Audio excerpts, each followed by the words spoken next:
Good morning. Welcome to the XM.com weekly market update, and we're joined again by Peter McGuire, the CEO of XM. Good morning, Pete. Good morning, Andrew. We'll get into these numbers once again. The Australian GDP numbers came out. The was 0.2% up, so obviously it's a positive, but it looks as though there's storm clouds brewing in the domestic market. Yeah, it'll be very interesting to look at July moving forward. Inflation had an uptick from 6.3 to 6.8, which shocked everyone to the upside. And interest rates, ratcheted up last week, where it's nearly at zero. And I'm not sure how the third quarter and the fourth quarter look. But if you're looking at that chart and you're moving forward, it doesn't look good. No, and our largest bank, the CBA, has come out as well saying that they've said a 50% chance of recession. That means there will be one. Yeah. So, once again, we won't see that until the next couple of quarters, but it seems to be the economy is weakening. So, sure. The Aussie dollar got a nice little bounce after the Reserve Bank, as you say, put interest rates up another 25 basis points. So. Yeah, well, how many more are we going to see because of the inflation story? You'd called it right last week, and I think I did as well. And we both thought that it was going to see an uplift, and where's the cap going to be? We had a big week for rates this week. Yeah, we certainly have. But I think in the local market, I think they probably need another 0.5%. Okay. That might do it. Because there's a lot of pain out there. So, but time will tell. Once again, if that's the way they're getting inflation under control, then they're going to have to continually put rates up. Yeah. I spoke to a fellow, he was on $8,100 a month, a big income, $8,100 a month mortgage payment. He's got a big loan for a residential property, and he is now at $12,600 a month. Ouch. So, ouch. Yeah, you can have that. Yep. All right, dollar yen. Dollar yen, there's an interesting chart here. So obviously the yen's around that 140 mark still, but you look at that correlation to the US 10-year. It's incredible how it just tracks one another. Absolutely. And let's just see what the 10-year does. But by the looks of it, I wouldn't be surprised the 10-year has a further jump to the upside. And that yen, whilst it's cratered and you had it down at 128, as we saw earlier in the year, if you're looking back in January, and now at 140, the Nikkei is absolutely on fire. It is the star performer of global equity markets. Yeah. So, Eurozone, boom. Technical recession. Well, 2 quarters of negative growth, which is the definition. They've moved into recession, as has Germany. Probably not surprising. No, it's not surprising. And I'm just looking at it there. That must be a monthly. May 23, January 23. Could be. Might be quarter on quarter. Anyway, I think you're right, and certainly will be a recession. And we've got Eurozone probably up 25 basis points this week. We've got the Japan meeting. We've got a blackout in the States coming tonight because of CPI read. And then you're looking at rates tomorrow, a decision from Jay Powell. So I'm expecting much turbulence and volatility, which is exciting for traders across the currency spectrum. Certainly is. Euro dollar, once again, what is it, around that 107, 108. Yeah, I'm looking at here on Bloomberg, and I think we're running at about 107.86 or 107.66. Yeah. You would still think that might get a little bit more support, particularly with the interest rate markets moving over there. So US dollar index 103.6, so it's come under a bit of pressure to the downside. Yeah. Also last week we had the US initial jobless claims, which was quite a bit higher actually. So we've talked for a long time about the resilience of that labour market in the US. Yes. Now this is only one reading. But that's right. It's certainly a jump from what they've had previously. Yeah, it is, and that's not a good sign. So we'll just have to wait and see how the next couple of months over this summer period roll forward. And it's going to be a very interesting lead up to Christmas. Yeah, for sure. Let's have a quick look at the oil market. It's come off quite a bit actually. So you've got Brent around that 72 mark this morning, WTI 67-ish. We were talking last week about how the Saudis are changing things and sort of slowing down supply.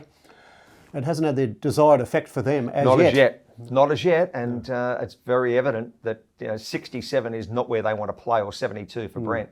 They want to be considerably higher than that, and it'll just be interesting whether they have a further cut come July, August from a production standpoint, and maybe they rally a couple of the other big producers in the swing producers. So another fascinating market to observe, and Yeah, very hard to forecast. I personally didn't think we'd see it under $70 for WTI. I thought those announcements from the oil minister in Saudi, MBS's half brother, that he was just going to just smash the shorts. But obviously the shorts are running hard at the moment. We'll just see how the futures market trades. Yeah, there's a big change. Like that's a 1 year chart. Yeah. And you look at 12 months ago, around 120. That's a huge drop off. Yes, it is. Which is a positive for inflation. Yes. But could you imagine if oil was back at 120? Inflation in Australia would be 20%. Yeah, out of control. So that's a good sign. Yes. Finally, I found this chart as well, which basically goes back to 2009, which was sort of just, we had the GFC in 08, 09 sort of thing. Yeah. Looks at the S&P 500 over that period of time, which has basically been a 700% rise. Yeah. But it's just telling us there, all those dot points are effectively something negative. Yes, absolutely. Look at all of them. Yes. I mean, they're big points. And it just goes to show where if you've got patience and are prepared to ride out the storm in quality stocks, probably not at the specky end of the market, but in quality stocks, if you're prepared to ride out that storm, you'll get a decent return. What's pretty not bad, mate, in 20, what is it? And that's about 14 years, 700%, 50%. Well, I don't know what it is compounded, but it'd have to be close to 35% compounded because of growth on growth. Yeah. I just look at some of those big factors there, the US government shutdown. Gold peaks at 1923, but the one that really hit me was that Cyprus 47.5% haircut where they cut everyone's deposits in the bank, and that was just frightening what that's done. Yeah. You've got an earthquake there, you've got Chrysler, General Motors file for bankruptcy. Gee, they're big themes, those. See, that's the thing, there's a huge amount of negativity there, and it's obviously the big one was COVID, obviously, and then obviously you like more recently, obviously the Russia-Ukraine situation, etc. So, but yeah, it's if you've got patience and you're prepared to have patience, brother. Sit back and do nothing.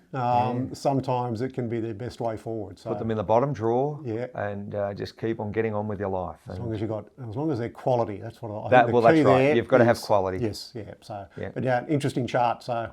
I think that's probably like a Warren Buffett type chart, I suspect. Well, I think it would be. Yeah, that'd be him. I mean, he's been I'm sure through much of his career, a buy and hold strategist. Yes. And Benjamin Graham certainly was. And, their internal rate of return, the IRR, was what they really loved because the company generating cash and then putting that back into the business or buying stock.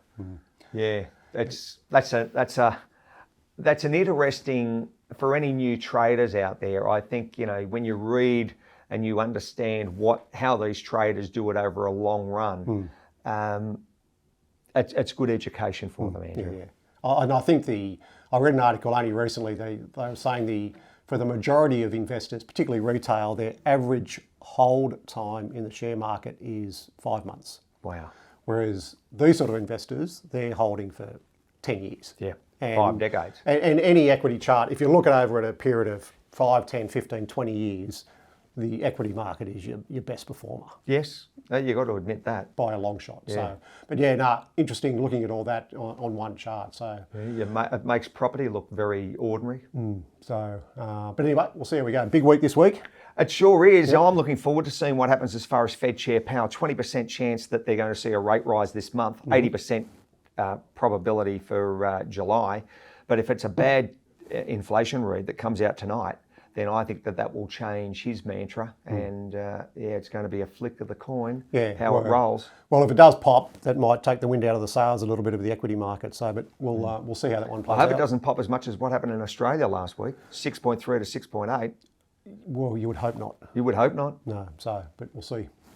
Yeah. So I think we've also got Chinese coming out this week with GDP, and I think you've got Eurozone. I think we've got an inflation drop there as well. So and Japan. Yeah. So big markets, big themes. It's a boom of a week. Yeah, it certainly is. But we'll touch on all that next week. Look forward to it. Good stuff. Thanks, Pete. Thank you, Andrew.